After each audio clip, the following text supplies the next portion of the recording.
The exercise starts with a major 7th chord spanning the 4th to the 1st string, and in sequence we are going to bring each finger down towards the 1st fret, one finger at a time, creating a series of stretches in the left hand.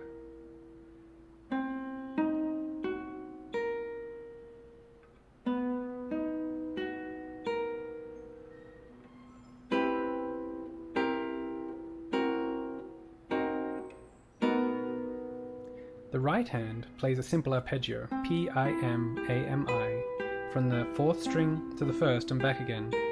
Each time the arpeggio restarts, we move the left hand finger down. Starting out higher up in the stratosphere of the fingerboard, the frets are closer together, so the stretch isn't too bad. But as you descend towards the 1st position, the frets get wider and the stretch gets tougher. Try to relax your hand as much as you can. I know it's hard, but it's great practice for pieces that require left-hand endurance. If you feel pain, have a rest, and give it a go when your hand is giving the green light again.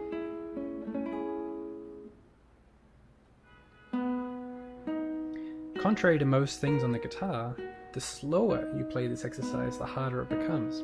So if you want to make this really challenging, you can play the arpeggio very slowly.